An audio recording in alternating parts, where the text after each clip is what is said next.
Hey everybody, David here, and today I want to talk about Men in Black International.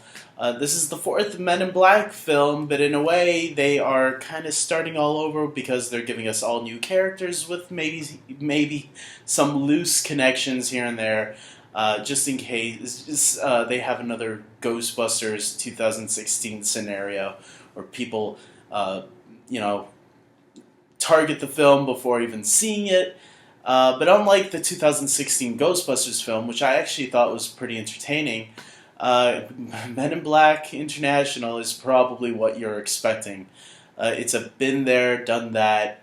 Not as funny as the first movie, unfortunately, or as the original movie, yeah.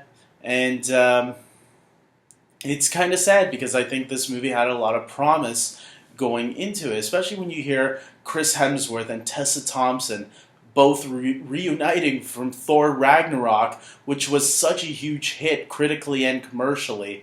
And then adding Liam Neeson into the mix, which was one of my casting choices when I heard they were casting the new Men in Black. I did a casting video on who I think would be three appropriate actors, and what the older Men in Black character I thought should be Liam Neeson, and that was the one that came to be. And so with that, I was really excited that this movie was shaping up to look really cool.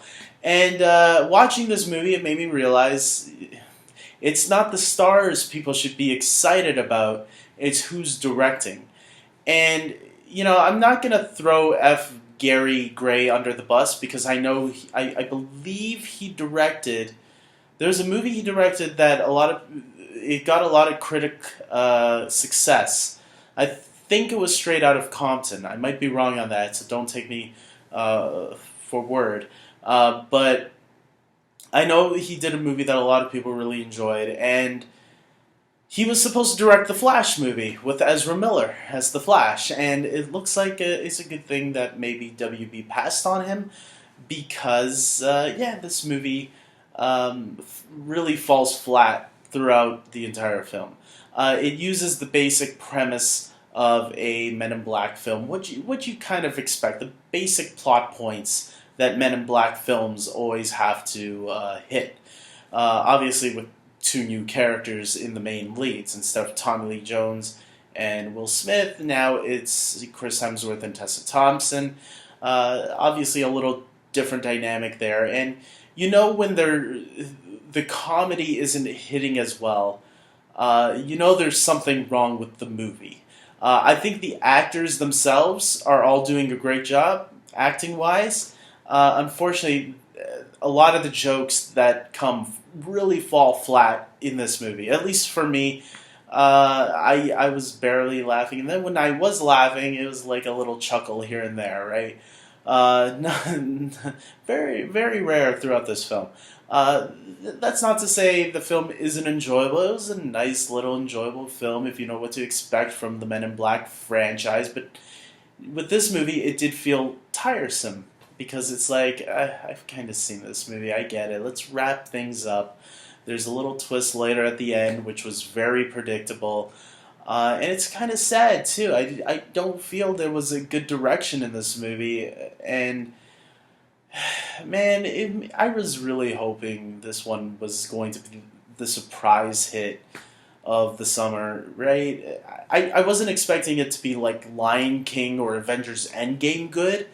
But I was expecting it to be a fun little entertaining movie, and it's kind of sad that we didn't get that.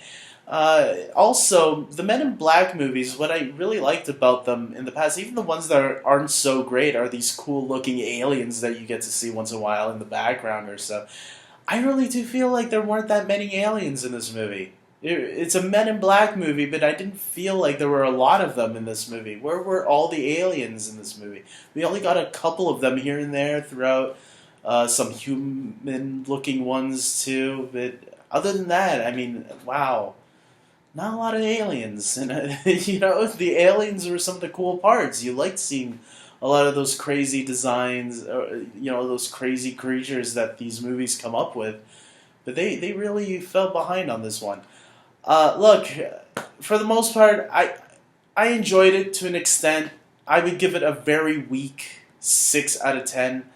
Um, Mostly because I think there are some things the movie does pretty well.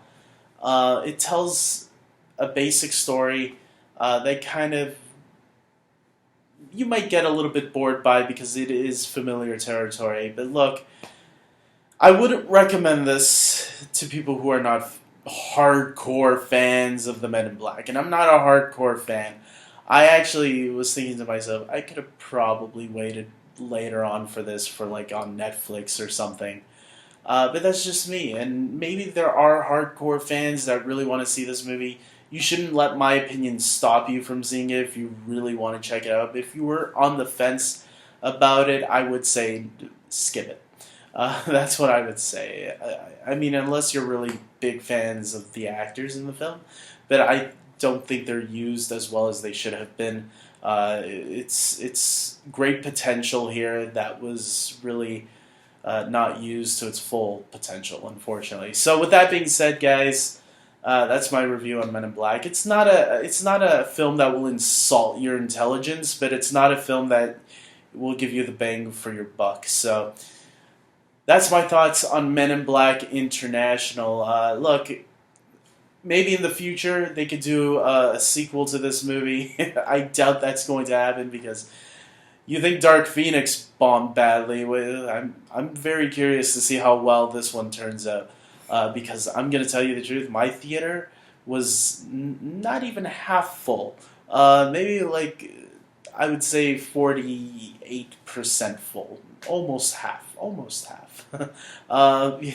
Like, yeah, it's not going to be good for this movie this weekend, I don't think. So maybe they can bring back Will Smith and Tommy Lee Jones and have them team up with Chris Hemsworth and Tessa Thompson in a sequel, if they even get to do that. Or maybe the Men in Black franchise is just going to be dead for a while. I don't know. So with that being said, guys, hopefully this video was useful to you. If it was, please like it. Even if it wasn't, like it anyways. Subscribe to my channel, especially if you're a huge fan of films. And until next time, take care.